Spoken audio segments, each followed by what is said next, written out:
Welcome back, NBA fans. It's Jobless GM here.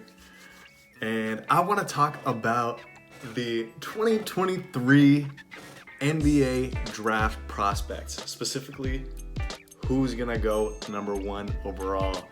And we got some juicy ones. We got some juicy contenders. We got Wemby, Victor Wembanyama, and Scoot Henderson. These guys are about to be generational. That's what heads are saying.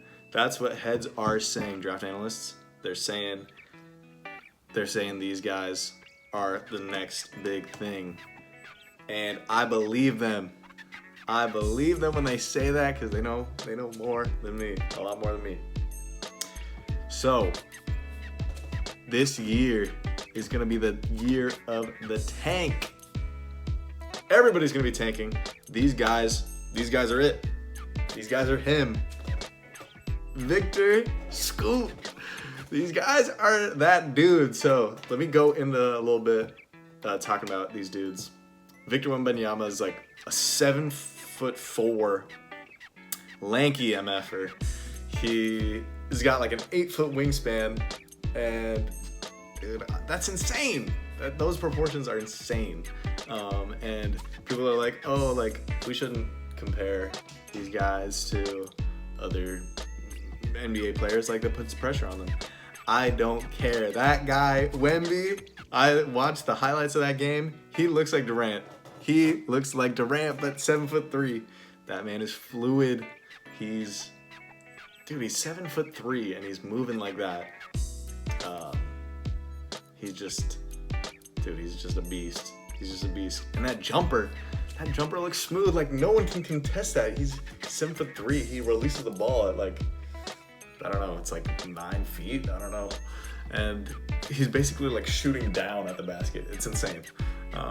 And it looks so good too when it goes in. Yeah.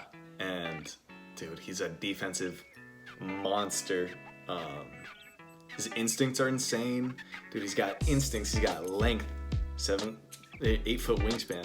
He's got that positional awareness. He's just, dude, it's a block party. Anyone comes in the paint, it's over. And dude, I saw in that game that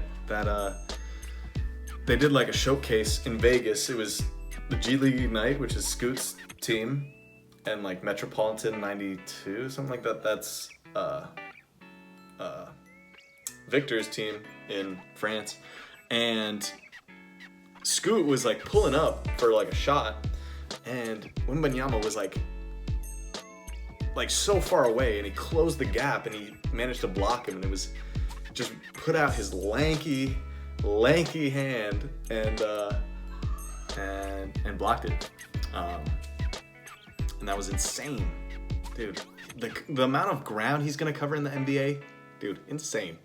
I'm so hyped. And Scoot Henderson, he's like 6'2".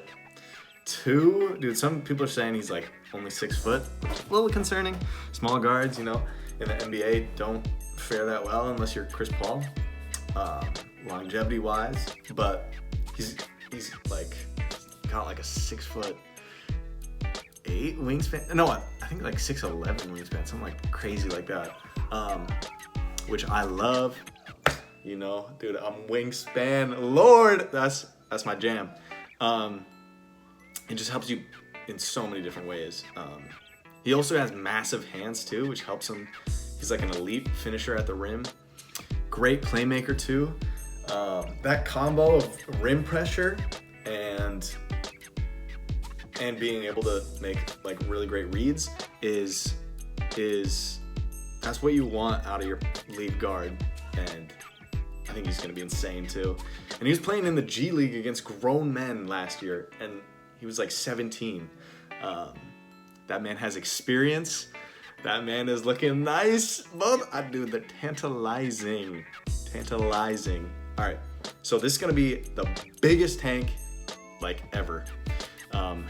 Like teams are going to be losing on purpose, shamelessly, for that number 1 overall pick. We got some names for this tank. We got no wins for Wemby. We got tank for the lank. play bad for the French lad and lose a Rama for Wembanyama because he's that nice. He's that nice. He is that nice.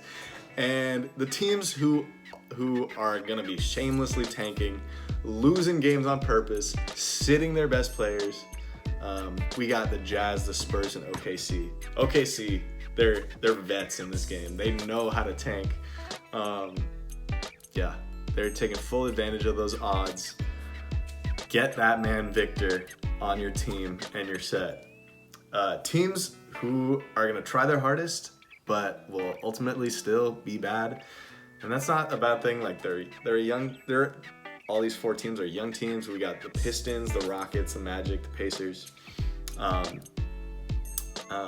So they're basically still going to be tanking, even though they're going to be trying.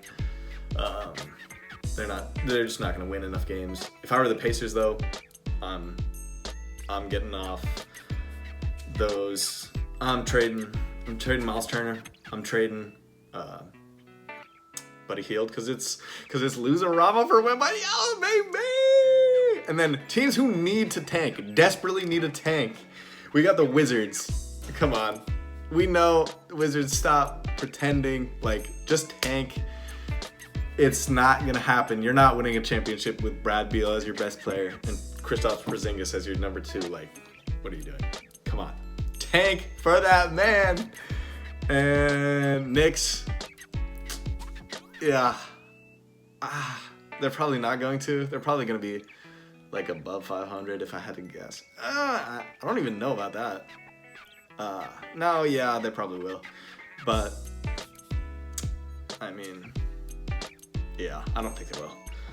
Actually, I mean, they won't, but I think they're a team who needs to tank. Tank for Wembanyama, baby.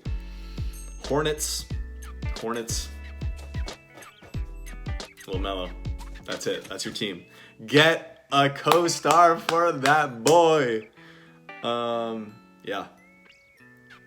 Definitely need a tank. Blazers, I'm sorry, this one hurts. I know you Blazers fans, you know, I feel for you right now. But Dame is that dude, but I don't know if he's that dude for, like, number 1 on a championship team. Small guard. It's tough to win with those guys unless you're Steph and you're playing, like, crazy off-ball offense, and which I would like Lillard to do, but yeah, I don't know. Just tank. And I would say the Kings, and it's probably the best move if you do, but them boys, they want to make the playoffs, and they have a decent team this year. They haven't made the playoffs in like 14 years, so give them something, even though the best move, just tank for the boy. These teams need to lose. Oh my God. I'm so hyped. Wemby, Scoot, y'all are the real deal. I'm hyping them up, and they've never touched the floor of an NBA court yet. So maybe I need to chill. But I'm excited. 2 generational players in one draft. That's unheard of.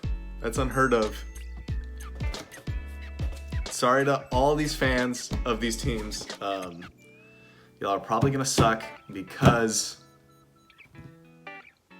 yeah, your teams are gonna be like, dude, we're not winning a championship. Let's tank for this. Let's tank for these 1-2 spots. Like, yeah. So, those are my thoughts. Yeah. I love y'all. Thanks for listening, and peace.